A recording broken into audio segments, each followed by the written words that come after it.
Welcome to Lithium-ion-Rocks, Season 1, Episode 10. Another tricky day. That is the who, as in, who can it be now? Ken Brinsden, and the third and final segment of our interview a couple of weeks ago. We also have Fast Markets price reporter Martim Facada, on the heels of their Shanghai conference, in which he wrote with his colleagues some 7 key takeaways, of which he shares some of those and other questions that Rodney asked very specifically on pricing. What year do you think that demand for hydroxide is going to exceed carbonate? So let's say, as a price reporter, I'm not allowed to actually comment on this, but I can share with you the insights of my colleague. Hydroxide is becoming the most popular lithium chemical compound. My colleagues, they think that at least 2023, 2024, we won't see hydroxide becoming the most used lithium compound in the world. At what point do you see battery chemical supply shortfall emerging? I believe the market will be oversupplied for a while in the next couple of years, so the shortfall might happen towards 2023 potentially. Right by the same time when hydroxide will become the most used compound. We are recording this at the tail end of a long Easter week, many people away for the holidays, but a busy week coming up. Minds and Money has their conference in New York. There's a panel I'm speaking on with a few others on the lithium industry. That's Wednesday. Then Benchmark Minerals has their Washington, D.C. event on Thursday, so look forward to participating in that venue. Benchmark Minerals is also kicking off their world tour with a New York visit the following week, and a number of cities in North America thereafter. And soon, attention will be turning to Chile, the big Chile and the little Chile. Fast Markets' flagship 11th annual Lithium Supply Conference is taking place in Santiago. I've been to each of the last 3, which 2 of which were in Las Vegas, 1 of which was in Quebec. Looking forward to my 4th. In between Martim and Ken interview, Rodney has done some of his own work on supply demand and has some of his commentary on how he sees the broader and subsegments of the lithium chemical and mineral market. We're going to start with Fast Markets, Martim Facada. I'll just warn you, another tricky day for you. This is no social crisis, stems from the fact that Fast Markets, alongside Canaccord, alongside Citi, have put into the market relatively pessimistic price forecasts for the near and even medium term. We'll see if they are correct, but there are a number of actors in the space, in the spodumene market, who can turn on, turn off. Is Albemarle with Wodgina, the swing spodumene supplier, could, if they wanted to, put Galaxy's Mount Cattlin out of business with aggressive spodumene sales over the next 2 years while ramping up their chemical plant? Or will they just sit on inventory? They'll produce and, suffer all that working capital cost. I don't know. From a very high level, we're seeing supply and demand numbers coming out from analysts on a very aggregated basis and not differentiating at all. So still on a relatively high level basis, what sort of percentage of new production or new lithium compounds being produced in 2019 do you see as battery grade?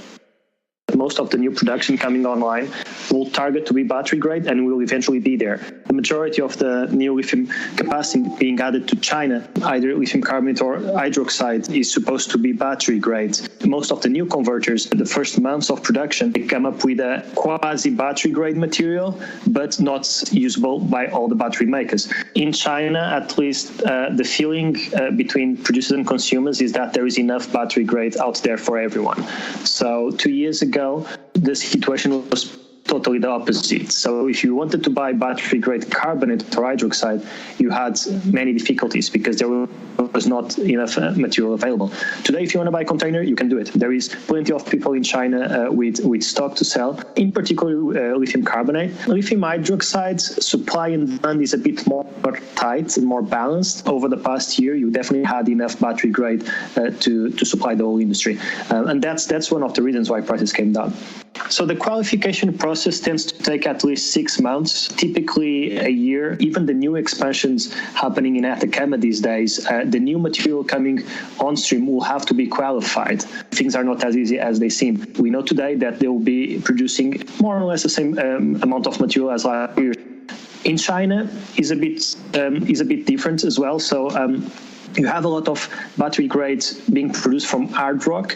The feedback companies are giving in China is 6 to a year time period for qualification, and that actually the production of battery-grade hydroxide and carbonate from hard rock has a bit more consistency in quality of product. Typically, when a converter manages to produce this type of material, it's easy to allocate in a market because consumers in Japan or Korea, for instance, they are less susceptible to not being able of intaking new material.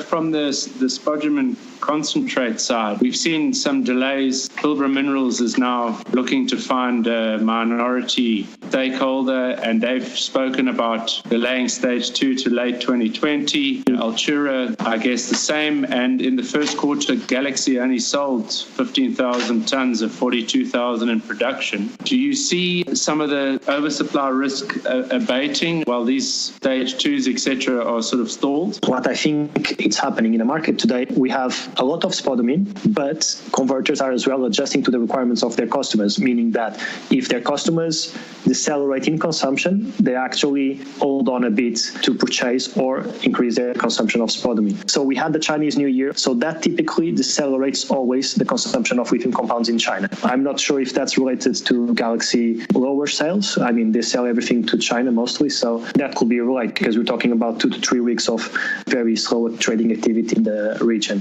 Demand fundamentals are there. Prices came down. Prices as well, the lower carbonate prices against which spodumene prices are calculated, they have affected the negotiations between converters in China and spodumene producers in Australia. And this has made, some of the converters actually just to hold off for 3 to 6 months before buying more material because they want to pay cheaper prices. And obviously this is harming some of the mines. I wouldn't say all, but the fact is that the first symptom is that one of the mines that was operating a year ago has to shut down. Cost of production seems to be remaining quite high.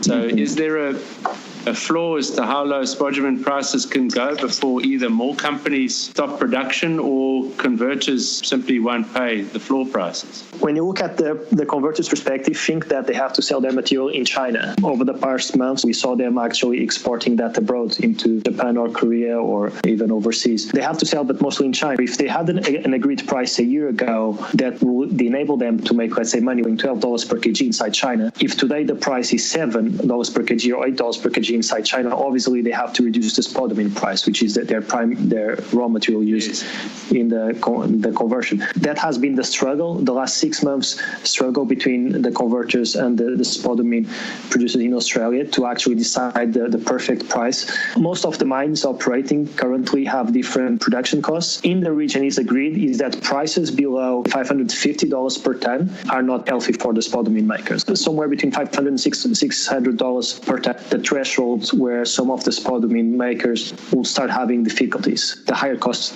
guys, stopping operations, producing less material, and maybe decreasing as well sales. We might see a bit of that in the next few months if the situation persists with the low prices. That's sort of my read. Not sure what you have as conversion costs, but let's call it 8 tons at 500 is 4,000 plus a conversion cost of 2.5 plus VAT. I'd be interested in you to shed some light as to how the industry can survive with prices at $7,000 to $8,000 a ton. We shouldn't forget that actually prices remain the double of what they traditionally were 3 to 4 years ago. So prices are high. It's important to point out that hard rock is today the most common source of raw material used for lithium chemical compounds. The battery makers need that material. It definitely gives a more robustness to the price, because the battery makers, if they don't buy from the converter in China, where will they buy their material from? If they have to wait 3 years for other operations to scale up, they wouldn't be producing. They will not be able to fulfill the demand they have from the automakers in Europe and China.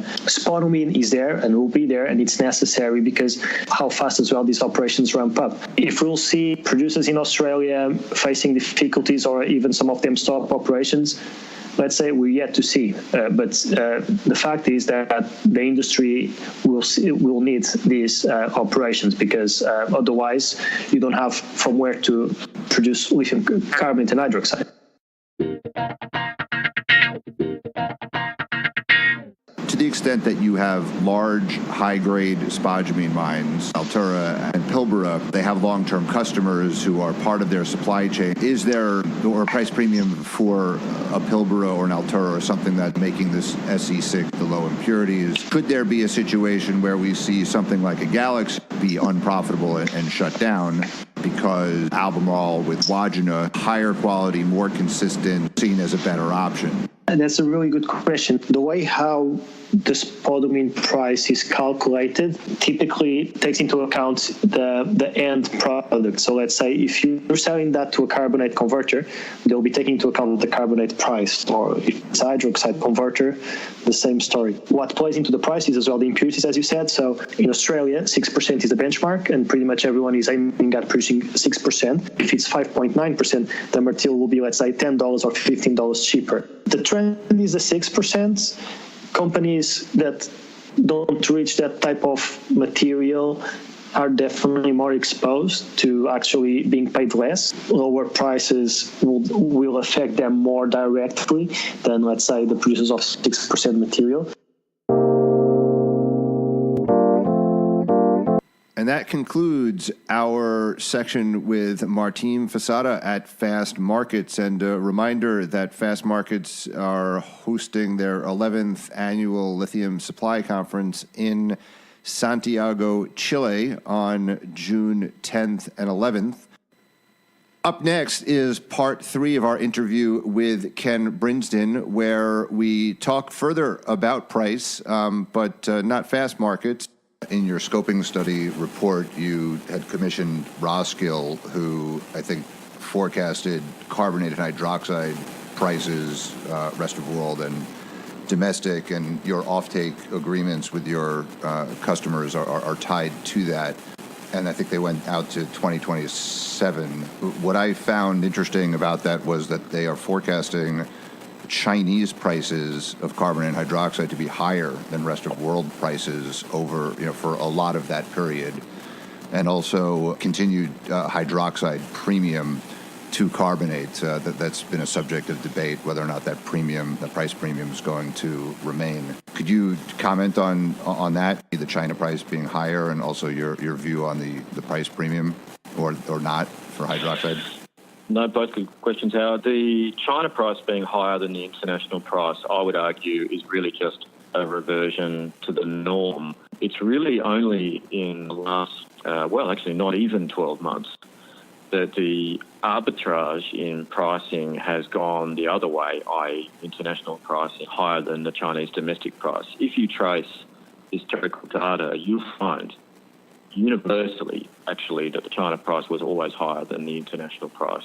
And I don't have any particular reason to suggest that's actually not normal. And it's probably normal for a couple of reasons. Firstly, you could argue that demand had been higher in the China market as they supported new battery making facilities, but also that at least a small amount of that product might end up finding its way into international markets, and then you have the effect of VAT. And I'd argue that now potentially becomes even more important as the Japanese and Korean markets continue to rely on some of that export capacity.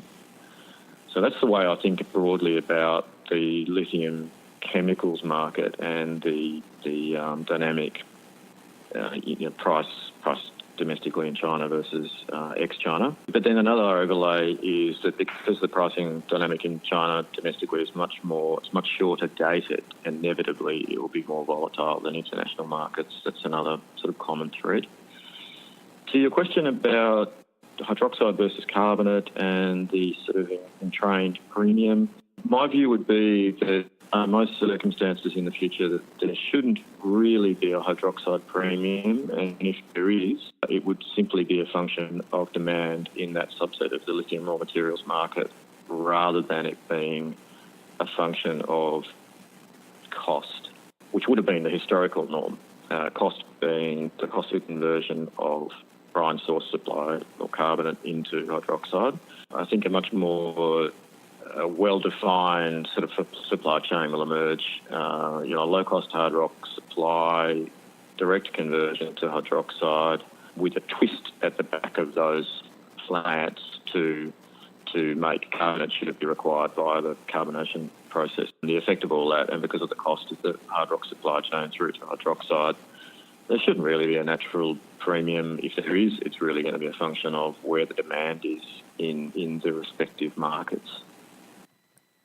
Interesting. So Ken is agreeing with many others, and logically it would seem to make sense if you have a large volume of hydroxide from hard rock being produced, and it's cheaper to produce it that way, that there should be no justification for a premium of hydroxide unless there's excess demand. And I believe there's going to be this extra demand. Everything that I'm hearing, in particular, I remember hearing from Sam Jaffe, a battery expert, that said, in the case of hydroxide being the same price as carbonate, it may substitute for carbonate in some LFP and other battery applications. The growth in hydroxide is just much, much faster because it's coming from a low base. And the hydroxide plants that are being built in Kemerton, Kwinana by Tangshi, Albemarle, and in the Pilbara by Mineral Resources and Albemarle, nothing's been tried at that scale ever, and in Australia. Rodney has some views on supply demand, factoring in that consideration and others, which he's going to share with you now before we conclude with the last couple of questions from Ken Brinsden. Supply and demand forecasts are still out of touch with history and the lessons of the past, like delays, ramp-ups, and quality issues. The differences in my model versus bank and broker analysts are subtle but important. On the demand side, I'm pleased to see that forecasts are starting to converge towards the same place. The only standout difference I still have is energy storage solutions. Hopefully, as battery prices fall further, we will again converge to the same estimates for the sector. This demand differential isn't that critical when we look out as far as 2025, as most forecasts have the market in a supply deficit by then. Where we aren't seeing things in the same light is supply, and specifically the timing and magnitude of supply growth rates. On the brine side, the market has a fair handle on what to expect, and companies like SQM outline their intentions and forecasts clearly. We also know the progress of Livent, Orocobra's Phase 2, etc. quite well. The issue is around hard rock. In my opinion, the most relevant reference point is Greenbushes, the best hard rock deposit in the world, delivering the most consistent product to Albemarle and Tangshi. Two of the largest chemical projects, Kwinana and Kemerton, are sourcing their feedstock from Greenbushes, and both expect to ramp up slowly. I've heard phases like responsible marketing being used with reference to Tianxi's Kwinana. If Kemerton and Kwinana are going to ramp up slowly, then other new integrated projects that are relying on greenfield spodumene concentrate supply and have new chemical plants are definitely going to take longer than anticipated. If you add up all these new greenfield operations, compare the grades, impurities, and the consistencies of these factors across the resource, along with the chemical capacity targets relative to historic operations, then it's almost guaranteed that actual versus projected production disappointments are headed our way. Yet despite this evidence, analysts continue to forecast insane oversupply estimates, some between 100 and 150,000 metric tons in the next 2 to 3 years. It's madness. There's no factual evidence or historic precedent to support these forecasts. On the contrary, the facts are telling you the exact opposite is likely to happen. That's what I'm going with. Even my numbers that have temporary and modest oversupply estimates between 3,000 tons, in other words, 100,000 tons below market forecasts, are susceptible to downgrades, especially if we have unforeseen political issues arising on top of technical challenges.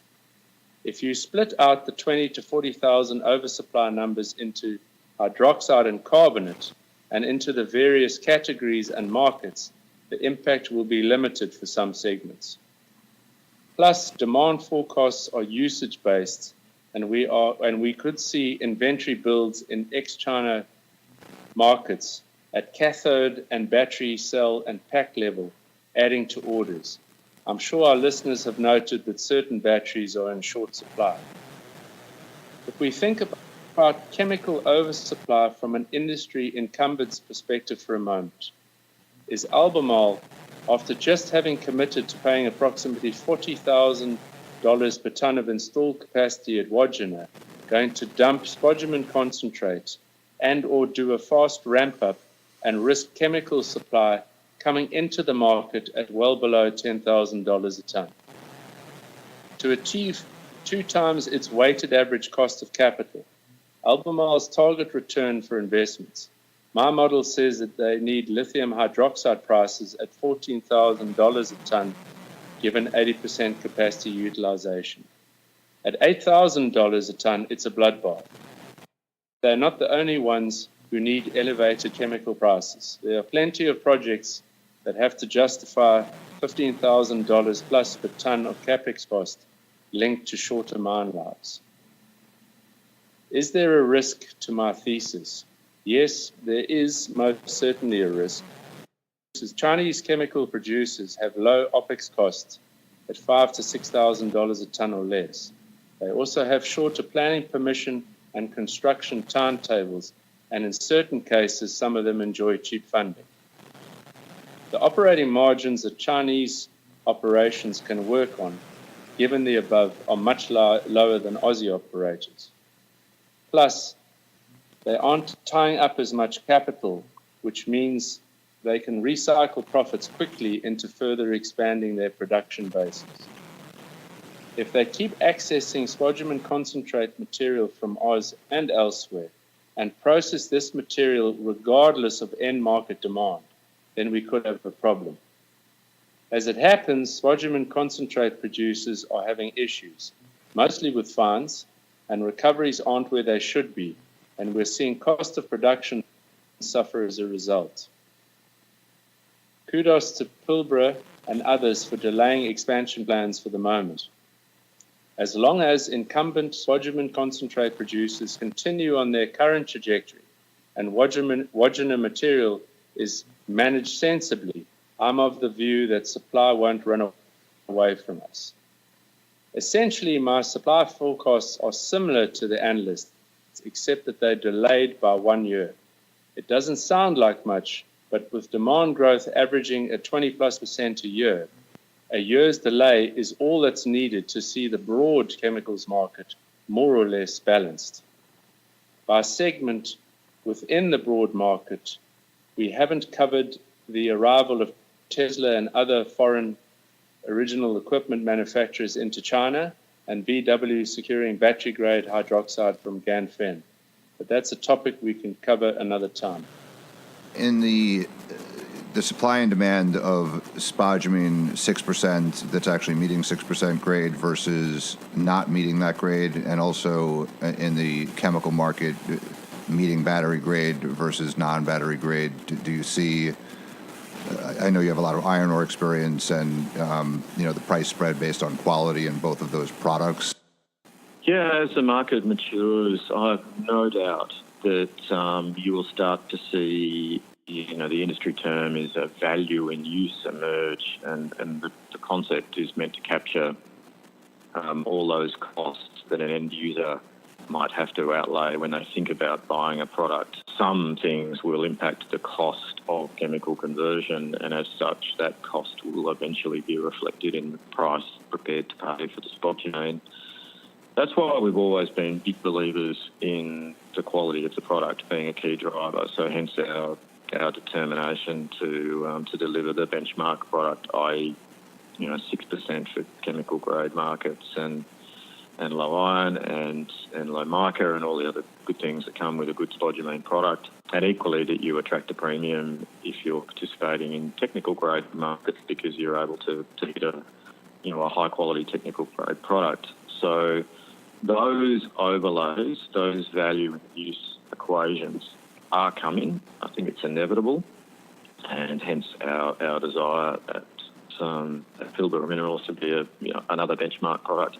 And yeah, I think that's a natural evolution for the industry, one that'll be driven by the continued determination of the battery industry to drive quality all the way through the supply chain. Iron ore to lithium, or spodumene 6 to iron ore 62% or 65%. Like, why does it make sense to vertically integrate in lithium? Why can't Pilbara and Mineral Resources, be like Rio and BHP in this market? And is it because lithium's a specialty chemicals business and steel isn't? And if you believe that's the case, what does specialty mean? What's a commodity versus not a commodity? So I have no hesitation in describing the lithium raw materials supply chain as an industrial minerals supply chain. People are buying your product for a specific reason, and that they are aligning their chemical process to the nature of your feed. And I think that dynamic exists, actually all the way through the supply chain to a lithium-ion battery in a pack. And in so doing, it inevitably forces people to think about enduring supply and quality of supply, and that then forces people to think about how they can establish relationships. And the relationships can be multifaceted. They can be just offtake, but equally it could be offtake and ownership. And I think that when people start to link the two, that the driver is security in the supply chain. That's definitely a factor. But equally, it could be about the cost of that supply, and it's in a big melting pot. It's not any one thing that's necessarily going to tip people over the edge as they think about more vertical integration. They're going to be considering many factors in making those decisions. I'd like to think that Pilbara Minerals has recognised this dynamic, fairly early in the piece, and we've done our best to integrate with the right customers, those people that are already participating in the battery industry, and then more recently crystallising the options that we have to participate in chemical facilities so that we can deepen those relationships. And the reality is we would like to do more of it, and that's what's motivated us to launch the partnering process that we discussed earlier.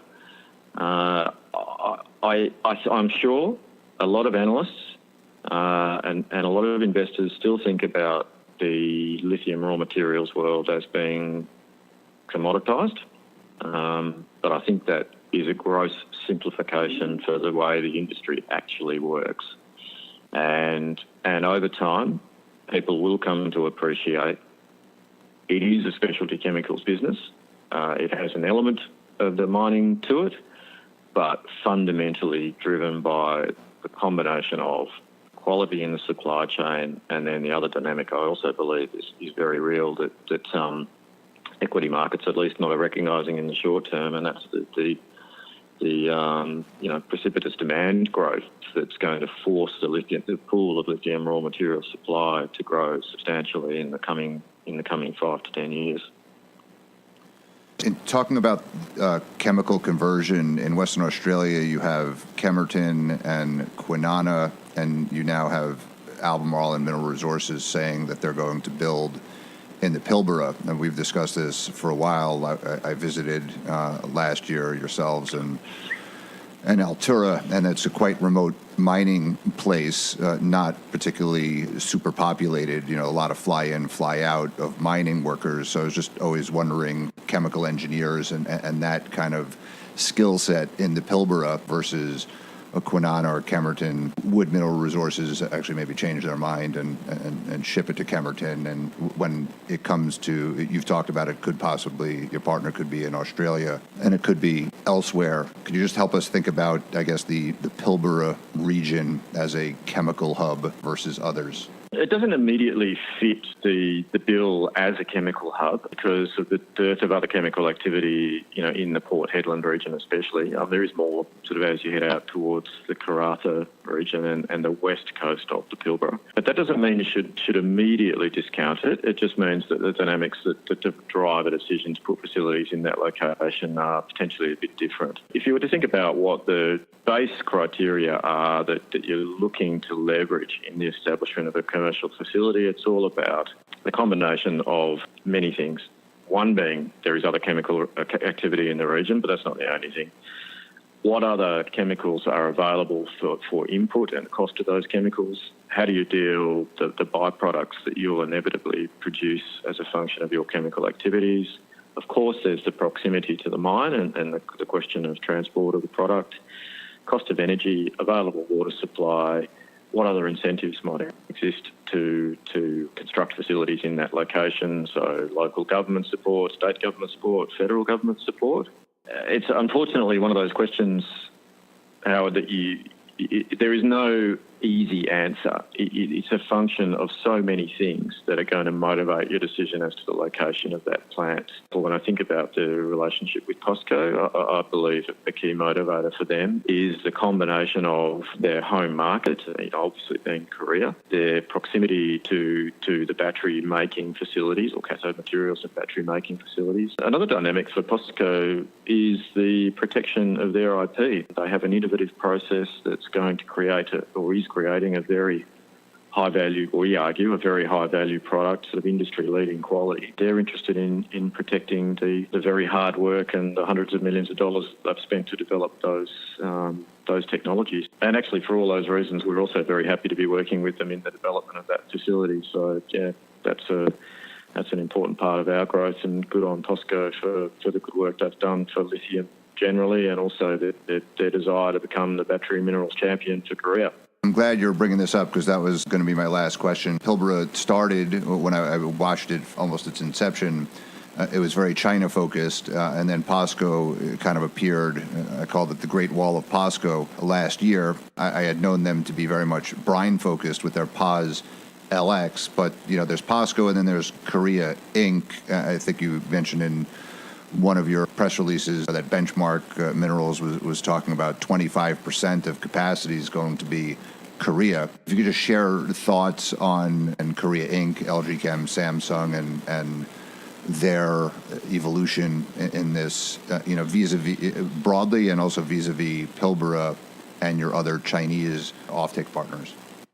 The Chinese were the first movers in the modified supply chains that are emerging in the lithium raw materials world, but in particular the interconnection of hard rock supply to, and especially hydroxide.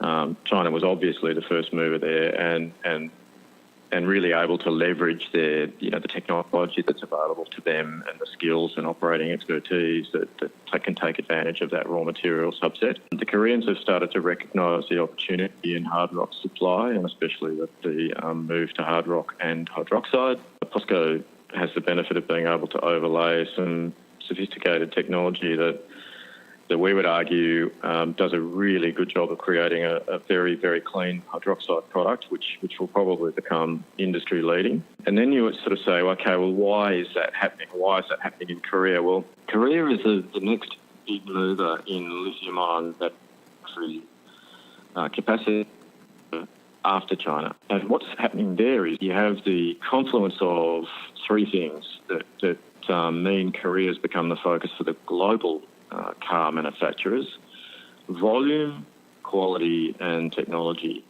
And that's the advantage that Korea is bringing to the table for all the other car manufacturers outside of China. They are the next big mover in volume battery contracts that are carrying the right technology and the right quality. Everyone, the Daimlers, the VWs, the GMs, they're all crawling all over the Koreans trying to work out how they can get bigger and bigger battery contracts. And to the credit of the Koreans, they're responding in kind with bigger and bigger facilities, including distributed facilities, by the way, not just in Korea. Yeah, you've really got to give them credit for the speed with which they're now moving. And I would say the same thing about POSCO. They are almost uniquely placed to be a key raw material supplier to those Korean, the big Korean battery companies, because of their skills at the front end of the lithium supply chain, being able to deploy their technology, proven to work now because of the high lithium concentrations they can attract in the sulfate solutions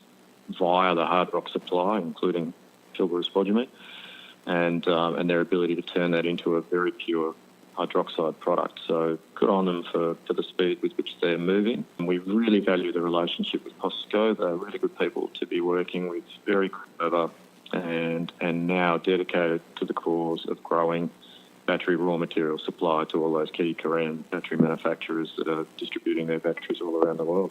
What are the considerations? I think late May is the last announcement you made before making final approval on the POSCO, and if you would be so bold to kind of handicap the probability. By all the efforts that they've put in, our observation would be that they're very determined, and I believe they're enjoying the relationship with Pilbara Minerals as well as we are. So I'm optimistic that there's a great opportunity for both companies to establish that alternate supply chain for the lithium raw material into Korea. I think it's a very, very good opportunity for Pilbara Minerals. We're a first mover in that space, and I believe that's a very strong value add to our business. And hence our desire to continue to look for opportunities to grow the participation downstream. It makes a lot of sense for all the reasons I described earlier in the call. The final thing I'll just say on that is there definitely seems to be a dichotomy in the market between just a pure mining spodumene producer and a kind of a multiple to EBITDA that they would affix to that versus a downstream chemical company. And I have thought that the Mineral Resources and Albemarle joint venture gives Mineral Resources significant exposure to chemical prices, and likewise 30% of 40,000 tons planned with POSCO would be 12,000 tons right there as part of Pilbara's production, and that was before you announced this kind of partnering process, so we'll see what happens there. But I think Mr. Market should, assuming it is finalized, start to think of Pilbara at least partially and increasingly, integrated downstream.